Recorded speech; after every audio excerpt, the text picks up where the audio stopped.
The coffee mug exploded against the break room floor, splashing hot liquid across the tiles. Landry had Piper pinned against the counter, his arm cutting off her exit, his body leaning far too close to her shaking frame. Her gaze flicked desperately around the room before locking on me, carrying a silent plea I'd witnessed too many times on too many faces. "Need something?" Landry muttered without looking back, his voice edged with annoyance at the interruption. I stepped between them, forcing him to move a step away. "Actually, yes. I need you to quit cornering women in this office." The air turned sharp with tension. Piper grabbed the moment to slip past, hugging her folder to her chest like armor. "Excuse me." Landry's trademark smirk surfaced, the one that said he fully understood the game he was playing. I moved in closer. "You heard me. I need you to stop trapping women in corners. Stop murmuring things that make their skin crawl. Stop touching them when they've clearly said no." His eyes tightened, the smirk wavering. "Who do you think you're talking to?" "I know exactly who I'm talking to," I answered, my voice steady, even though my pulse hammered. "The real question is, do you know who you're talking to?" Landry swept his eyes around the break room, assuring himself no one else was paying attention. "Look, Sibyl, I'm not sure what your issue is." "Barcelona?" I whispered, holding his gaze. The color drained from his cheeks. "I know about Barcelona," I went on. "About what happened on the hotel balcony with Mina. About the elevator incident with Jeanette. About how you followed Krista to her room." His throat moved as he swallowed. "You're bluffing. The board meeting is in 30 minutes. I've requested time to speak. Want to walk there together?" He sprinted out of the room. Before I continue with what followed, I want to ask, have you ever watched someone escape consequences just because they had the right connections? It happens far more than we admit. If this story hits close to home, please tap that like button. Share your thoughts in the comments, and subscribe for more stories that deserve to be heard. Now back to what unfolded next. My name is Sibyl Morrow. I'm not the type who catches attention in a crowd. Average height, brown hair usually tied into a practical ponytail, and the sort of face people swear they've seen somewhere, but never pinpoint exactly. That invisibility had become my strongest advantage. I worked as a compliance analyst, a job title that causes most people's eyes to glaze over when I mention it. My work involved examining internal procedures, checking for gaps, gathering evidence, and spotting patterns. I excelled precisely because I noticed the things others overlooked. 8 months ago, I arrived at the company straight from a similar role at a smaller firm. In my first week, I saw Landry corner Daphne, a marketing coordinator, in the copy room. His posture, the way he leaned in, the clear discomfort in her stance, it all set off alarms. "Don't," my manager, Whitney, whispered when she saw me watching. We were having lunch in the courtyard. "He's the VP's nephew. Untouchable if you value your job. Stay silent." Whitney's warning wasn't unusual. Over the next several weeks, I heard the same sentiment echoed by longtime staff. "That's just the way it goes. Nothing will change. Better to keep your head down." What none of these well-meaning coworkers realized was that keeping my head down wasn't something I could do, not anymore. 3 years earlier at my prior job, I'd endured similar behavior from a senior executive. I'd reported it through the proper procedures, trusted the system, and ended up being the one forced out while he got promoted. That betrayal taught me a harsh truth. Official channels often shield predators, not protect victims. So I began observing Landry with careful, deliberate attention, and his pattern quickly revealed itself. He timed his advances with precision, always making sure they were private enough to avoid witnesses, but never secluded enough to seem intentional, choosing targets who were vulnerable. New hires without allies, contract workers anxious about keeping their positions, single mothers who couldn't risk unemployment.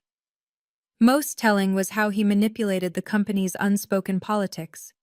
His uncle Harmon, the vice president of operations, had built a protective shield around him through strategic hiring and promotions of loyalists, making HR complaints vanish, labeling women who requested transfers as difficult, and ensuring those who pushed back received poor performance reviews. I made myself invisible, blending into meeting backgrounds, lingering in hallways, becoming the forgettable presence people spoke freely around, all while forming connections with administrative assistants, maintenance crews, and security staff, the silent observers who saw everything. The company retreat to Barcelona 4 months earlier gave me my first real opening. 3 women had separate encounters with Landry on that trip, and what he didn't know was that I spoke fluent Spanish from living in Madrid for 5 years as a teenager, allowing me to befriend hotel staff who had witnessed his behavior and shared details about incidents involving the American executive. I also reached out to former employees who had left because of him, coffee chats, lunch conversations, building a network of women with shared experiences, not for gossip, but for truth and pattern recognition. For months, I gathered information methodically. I wasn't assembling a legal case. I'd learned the hard way those could be torn apart. I was building a collective truth too consistent to dismiss. Then Piper arrived, 22 and in her first corporate job, supporting younger siblings while her mother battled cancer, and I immediately noticed Landry's interest during her introduction meeting, when her hands trembled as she spoke, the way he lingered afterward, offering to show her around, his eyes following her in the halls. I'd warned her subtly, as I had others, but Piper's vulnerability made her an easy target. So when I walked into the break room and found her trapped against the counter, something inside me snapped. After Landry fled, I helped Piper gather herself, and she whispered a shaky, "Thank you. Nobody ever helps. They just look away." "Not anymore," I promised, squeezing her hand before returning to my desk, heart pounding because I had just accelerated my plan. Then the company network pinged. Emergency board meeting at 2 p.m. I hadn't actually requested to speak. My earlier threat had been a bluff, but Landry clearly believed I would. Texts flooded in from Whitney. "What did you do?" Then Harmon is furious. Then from Landry, "You threatened me." I ignored them and sent the message I'd prepared months ago, ready for this exact moment. A group text to 17 current and former employees who had shared their experiences. "It's happening today." 2 p.m. boardroom. By 1:30 my office phone rang. The board assistant informed me my presence was required. I said I'd be there, reviewed my notes for reassurance rather than preparation, locked my computer, straightened my blazer, and headed to the elevator. The boardroom filled the top floor, overlooking the city, with 12 people seated around the massive table, their expressions mixed with concern and irritation. Harmon sat at the head, his resemblance to Landry unmistakable in their shared cold eyes and jawline. "Miss Morrow," he began as I took the only empty chair. "My nephew claims you've created a hostile work environment, spreading malicious rumors and making threats." My heart sank, even though I'd expected this exact attack. I had risked everything and now faced firing, or worse, if they pursued defamation charges. Harmon continued scolding me for violating company policies, but I cut in, my voice steadier than I felt, telling him I wasn't alone. Confusion flickered across his face, just as the boardroom door opened, and Deborah, the chief financial officer and only woman in senior leadership, entered first, followed closely by Whitney. Behind them came Piper, still visibly shaken, but standing tall. Then more faces followed. Jeanette from accounting, Mina from graphic design, Krista from client relations. 5 current employees united in silent solidarity. Behind them arrived 7 more women I'd connected with over the past months.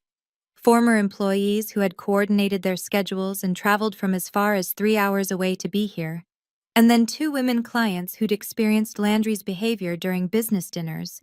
And as more and more women filed in, lining the walls, the board members' expressions shifted from annoyance to disbelief. "What is the meaning of this?" Harmon demanded, half rising from his chair. I stood to face him. You wanted to discuss hostile work environments. We all have stories, and we are prepared to tell them here today, or publicly if necessary. The atmosphere in the boardroom altered instantly. Harmon's face hardened, but Deborah, the CFO, who had been mostly silent in previous meetings, spoke up. Perhaps we should listen before deciding anything, she said, her calm voice carrying an unmistakable authority.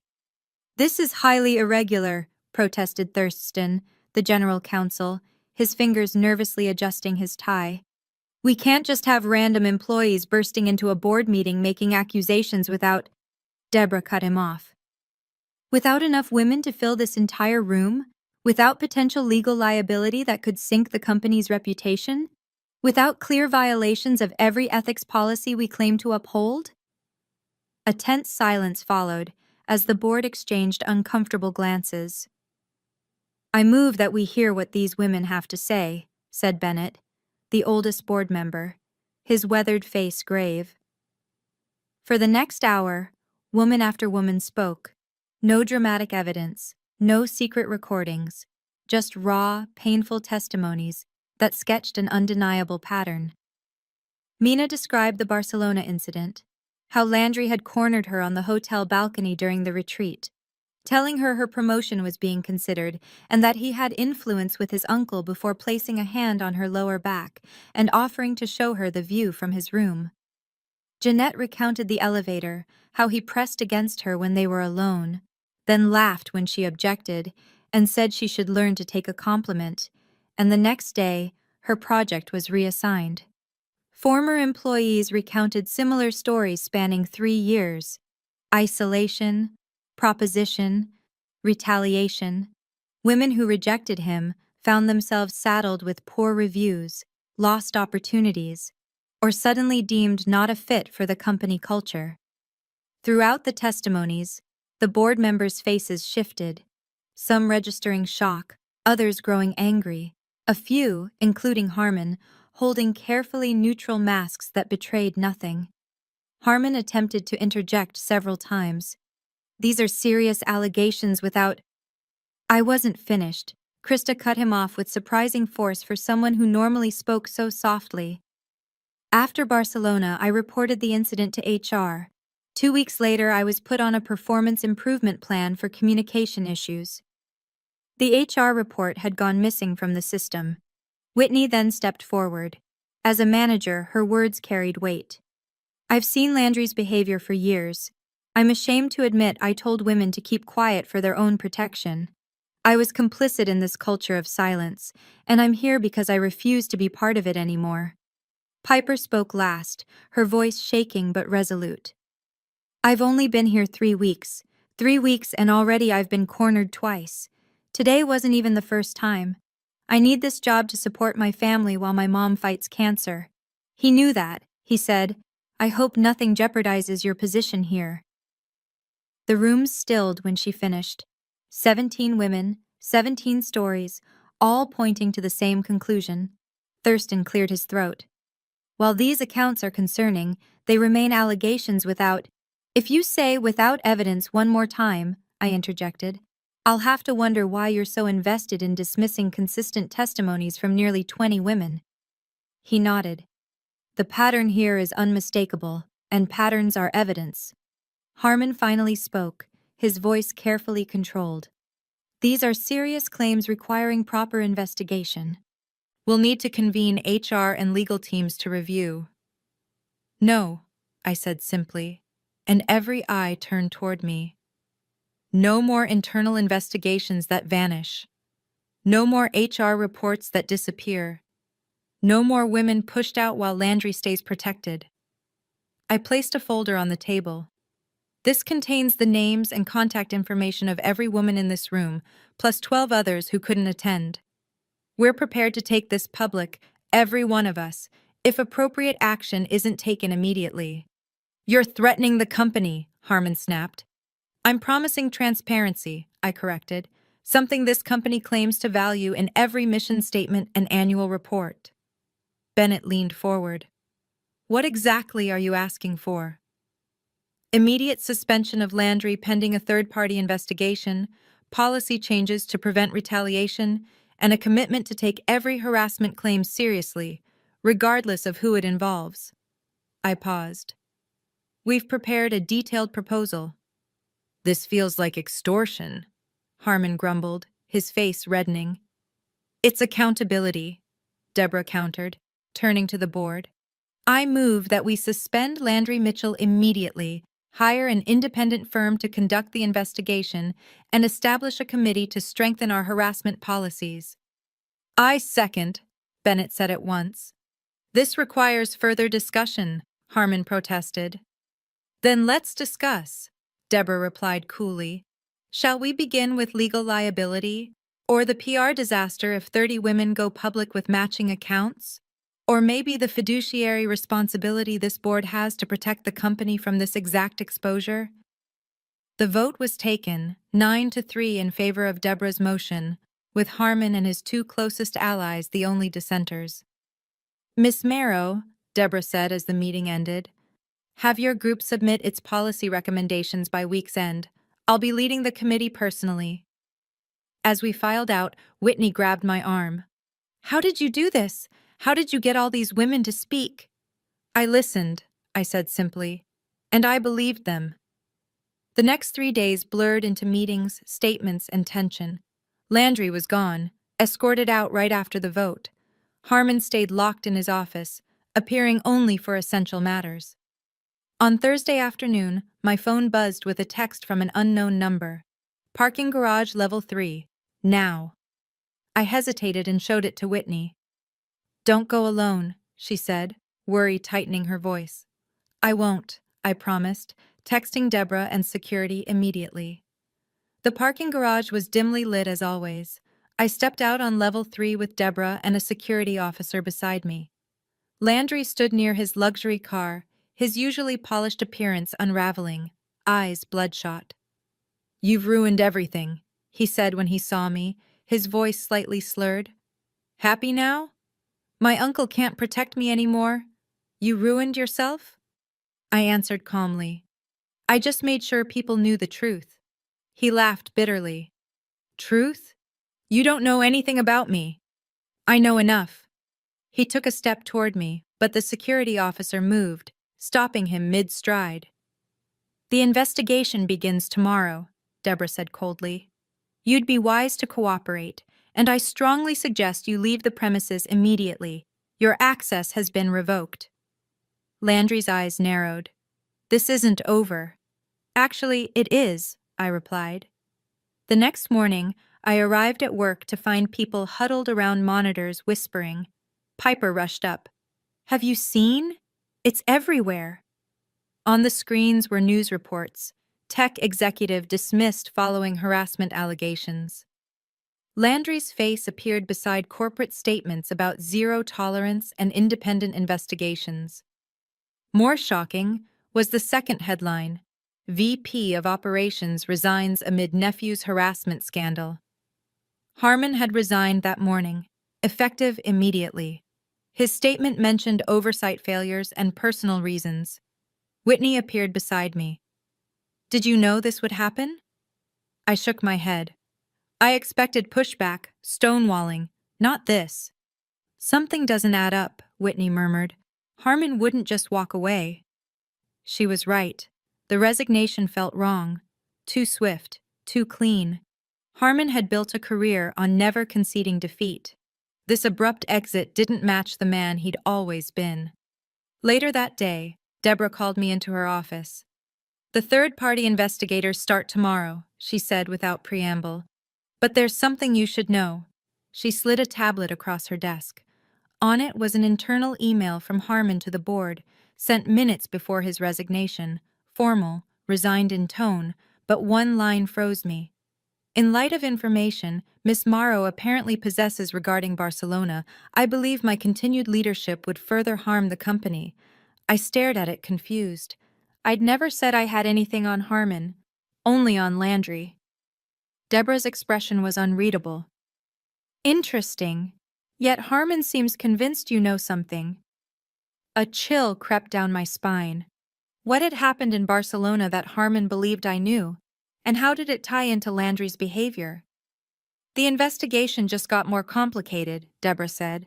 Whatever happened there, Harmon preferred to resign rather than see it uncovered. I left her office with more questions than answers. In the hallway, my phone buzzed, a message from a secure app I'd installed months earlier. The sender was one of the hotel staff from Barcelona I'd befriended. The message was brief. "You should see this." Deleted from our security archives the day before, but secretly preserved by a hotel staff member, the video shook me to my core. I slipped into an empty conference room, hands trembling as I opened the file. The timestamp read 2:14 a.m. during the Barcelona retreat. The footage showed a dim hotel corridor where Landry appeared, half supporting a clearly intoxicated woman. Not an employee, but Ivy Lambert, the wife of a major client. Moments later, Harmon came from the opposite direction, visibly agitated. They exchanged heated words, no audio, but the tension was unmistakable, before Harmon grabbed the woman's other arm. Together, uncle and nephew dragged her toward the elevator. The footage cut off, leaving my stomach hollow. This was no longer just about Landry. Harmon was involved, and possibly others. My phone buzzed again. A message from Whitney. Emergency board meeting tomorrow morning. Something was accelerating. The next day carried a sense of doom. Whatever lay ahead would change everything, not only for me, but for every woman who had stepped forward. As I finished dressing, another text arrived from an unknown number. "Be careful what you wish for. Not all monsters die in the light. Some just find new hunting grounds." I forwarded it to Deborah immediately. At work, the atmosphere was electric with fear and speculation. Whitney met me at the elevator. The boardroom was overflowing with legal teams, outside counsel, and executives I'd never seen. No sign of Landry or Harmon. Rumors said Landry had already hired a crisis management firm. By 8:30, I was seated in Deborah's office with Ariel, the head of security. "The woman in the video is Ivy Lambert," Ariel said. "She initially denied anything happened. When I mentioned the footage, she panicked and hung up. An hour later, her husband called threatening to pull their business. Worse, hotel staff who had confirmed details the night before suddenly claimed to know nothing. Then Deborah revealed something more alarming. Someone using her credentials attempted to access confidential financial records tied to Barcelona. Someone was covering their tracks. "The question is, how far beyond harassment this goes," she said grimly. The emergency board meeting began with a packed room and two conspicuous absences, Landry and Harmon. Bennett called the meeting to order. Deborah stood and revealed everything: the video, Mrs. Lambert's reaction, the sudden stonewalling by hotel staff, and then the financial records tied to client entertainment, including years of suspicious charges, all approved by Harmon, all coinciding with events where women later reported feeling unwell or disoriented. As the evidence projected across the room, the credit card statements, the patterns of dates and locations, silence fell like a dropped curtain.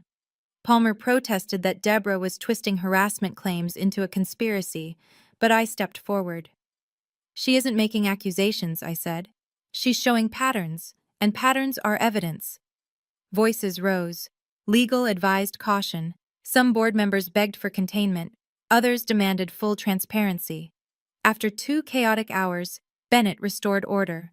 With a grave expression, he declared the board had no choice but to expand the investigation into harassment, financial misconduct, and anything criminal connected to it.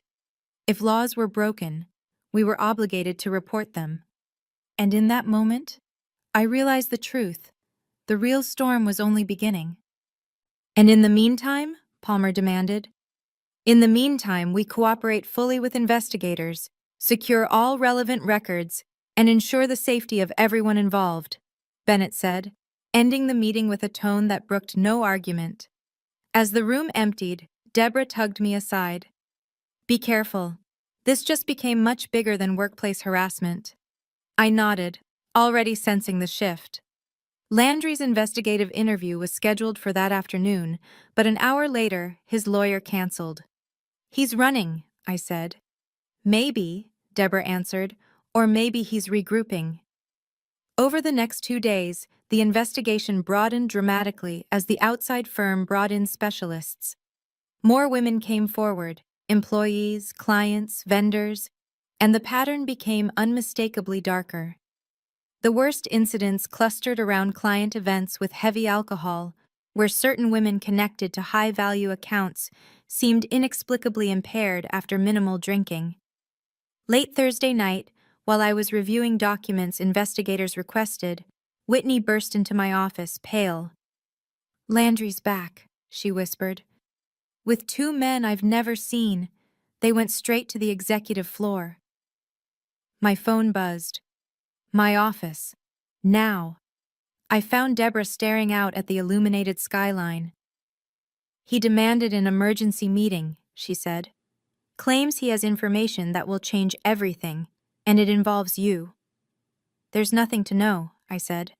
"I've been transparent with you and the investigators." "Good," she replied. "Because they're here." Landry entered with 2 men in expensive suits, transformed from his disheveled state, polished again, exuding smug confidence.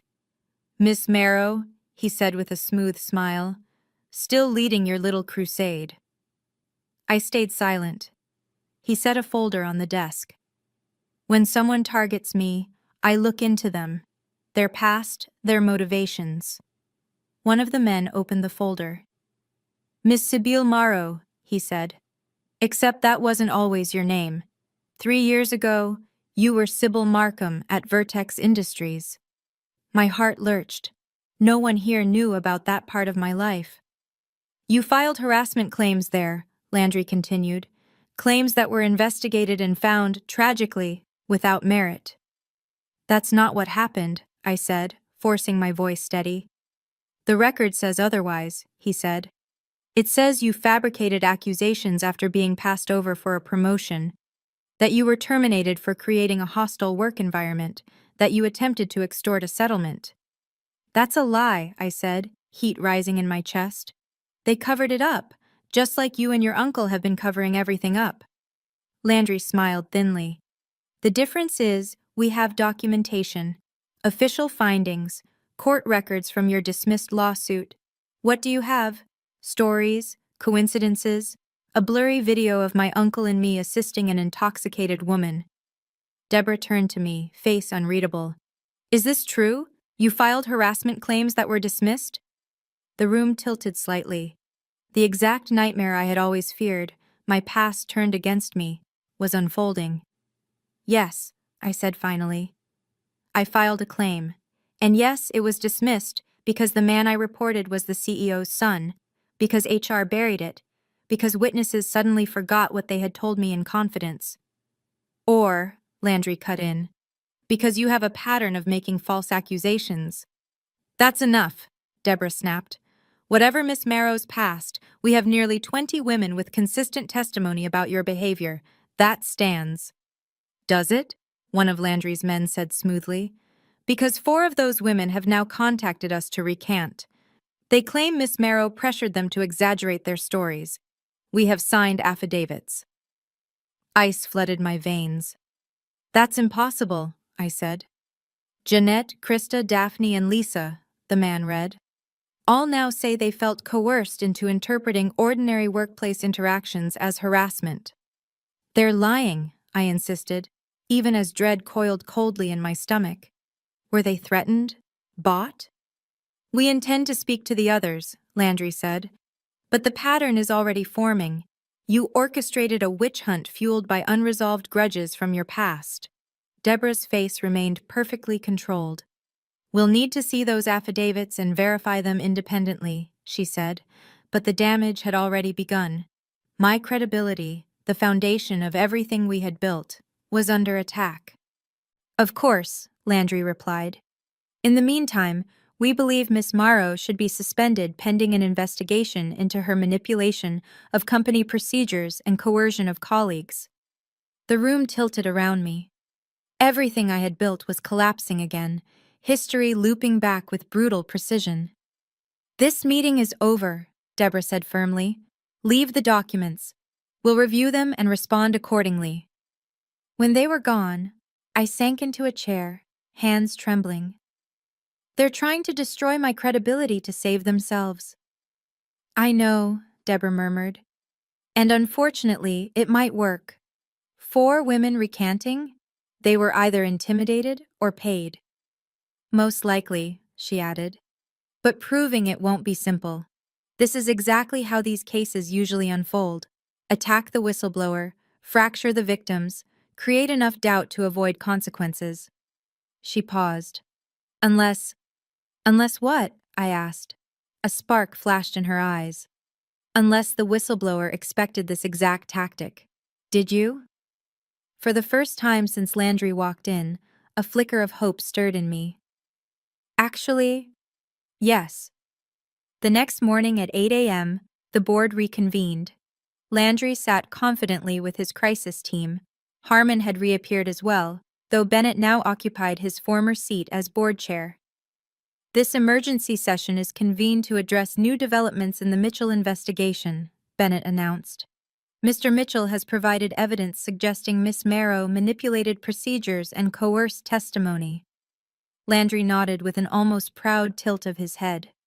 "Sadly, this seems to be a pattern with Miss Marrow, an ongoing vendetta stemming from her previous employment."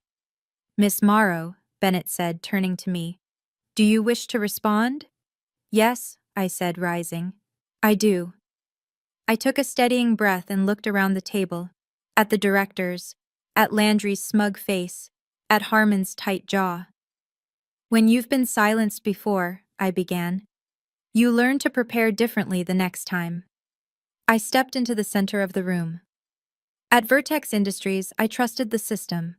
I filed through proper channels. I believed the truth mattered. I was wrong. So yes, I have a past. One where I reported harassment, did everything correctly, and was systematically discredited because the truth threatened powerful men. Landry whispered to his crisis manager with a self-satisfied smirk. When I joined this company and saw the same patterns repeating with Landry, I knew the usual process wouldn't work. The system was built to shield him, so I approached things differently. I nodded to Deborah, who handed folders to each board member. "You're receiving a complete timeline, every interaction with the women who came forward, every meeting, every conversation, documented meticulously from the start." Landry's smile flickered. "You'll also see that every conversation included at least one other person who can corroborate it. I never once suggested what anyone should say. I simply asked, 'Would you be willing to share what happened?'" I faced Landry directly. "You claim 4 women recanted under pressure from me. Interesting, considering I was never alone with any of them." Bennett scanned the materials, frowning. "These are extremely detailed." "Page 12, I continued. "You'll find emails from Jeanette sent yesterday morning, describing fear after being approached by one of Landry's associates who mentioned her upcoming performance review and her daughter's tuition." The murmurs grew louder. "Page 17, text messages from Krista describing a similar approach, with references to her mortgage application being reviewed at a bank where Harmon sits on the advisory board." Harmon shifted, uncomfortable. "I expected this," I said. "I warned every woman to document any contact from Landry, Harmon, or their representatives." Bennett looked up sharply. "Are you saying these women were pressured to recant?" "I'm not saying anything," I replied, echoing Deborah's tone from the previous day. "I'm presenting patterns." Landry's crisis manager shot to his feet. "These are outrageous accusations with no basis. Our clients have signed affidavits." "Signed under duress," I cut in, "and we have real-time evidence of that coercion." I nodded to Deborah, who tapped her tablet. The screen behind me flickered to life, showing Jeanette in a coffee shop, recording openly as a man in a sharp suit sat across from her. "So just to be clear," Jeanette said, her voice steady on the recording, "if I sign this paper claiming Sybil Morrow manipulated me, my performance review next week will be rated exceptional, and the tuition program will magically have room in the budget for my daughter?" The man's voice was calm but incriminating as he replied, "Let's just say certain obstacles would disappear with your cooperation." And the boardroom went dead silent. Harmon was the first to speak, sputtering, "That's Todd Beckman. He doesn't work for me. I've never seen him before." But Deborah stepped in, her tone icy, as she revealed payment records showing Beckman had received 3 consulting payments from Harmon's discretionary budget. The latest one made the day after the board voted to suspend Landry. The crisis managers exchanged uneasy glances as Landry's confidence visibly cracked. I continued, explaining that each of the 4 women who recanted possessed similar evidence of coercion and had contacted me within minutes of being threatened, and we had prepared for exactly this moment. Then I placed another folder on the table, reminding the board of the Barcelona video and the inconsistencies surrounding Ivy Lambert's story. Initially, Mrs. Lambert denied anything happened, only to panic when the video resurfaced, and her husband, terrified of losing their business relationship, tried to silence her. But yesterday, she reached out to me directly, having found my information through a support group I'd joined after my experience at Vertex. She explained she remembered having only 2 drinks at a client dinner before suddenly feeling disoriented and waking up alone in her room, confused and physically uncomfortable, memories her husband dismissed as drunken embarrassment. When the video reemerged, fragments returned. She later had blood work done and traces of a memory loss-inducing substance were found. And she wasn't the only one. 3 other women tied to client accounts reported similar experiences at events attended by both Landry and Harmon. When Bennett demanded clarification, Harmon's face hardened into a mask of denial, but the pattern was undeniable. Bennett declared the matter had escalated far beyond corporate misconduct and instructed outside counsel to contact the police immediately, prompting Landry to panic and Harmon to threaten us with vague warnings. That was when a calm voice entered from the doorway, Detective Natara Reed, announcing arrest warrants for both men. The next half hour blurred into Miranda rights, handcuffs, and the shattering realization that the truth was no longer theirs to bury. After the room cleared, Deborah asked how law enforcement had mobilized so quickly, and I admitted I had contacted Detective Reed 3 days earlier when I first received the Barcelona footage, recognizing the same predatory patterns I had studied after being silenced at Vertex. "You've been 3 steps ahead this entire time," Deborah whispered, and I simply nodded, because staying ahead was the only way to ensure no one could silence the truth ever again. The aftermath unfolded across the following weeks. Landry and Harmon were ultimately charged with multiple offenses, and as the investigation widened, more former clients came forward with similar experiences.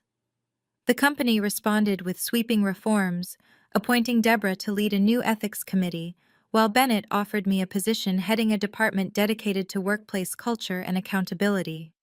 "We need someone who understands these dynamics from the inside," he said. A month after the arrests, I stood before a room of employees, leading the first of many training sessions on recognizing and addressing harassment, explaining that such behavior thrives in environments where power goes unchallenged. Complaints are buried, and victims feel alone. Our mission now was to build the opposite kind of workplace. Afterward, Piper approached me, grateful for the moment I intervened in the break room, and I told her she didn't owe me thanks, only the promise to stand up for someone else when the time came. That evening, alone in my new office, I reflected on the journey and realized my revenge had never been about destroying Landry or Harmon. It was about dismantling the system that had shielded them. The real victory wasn't in their public downfall, satisfying as it was, but in creating a coalition too strong to silence, in reshaping a culture that once protected predators into one that protected victims, in knowing future women would walk into a safer workplace because of what we started. My phone buzzed with a message from Detective Reed. 3 more victims had come forward, cases stretching back 5 years. "Your work made that possible," she wrote. I smiled, understanding that the most meaningful revenge isn't loud, cruel, or dramatic. It's when the structures that once protected abusers collapse completely, and the world finally sees them for who they truly are. If you've ever experienced or witnessed harassment, know that you're not alone. Stories like this happen every day, and it takes extraordinary courage to speak up. If this story resonated with you, please like, share, and subscribe for more stories of resilience and justice, and comment below. Have you ever had to confront someone who seemed untouchable? Your experience might be the strength someone else needs to take their first step. The most powerful weapon against injustice is our collective voice, because no one stays untouchable when we stand together.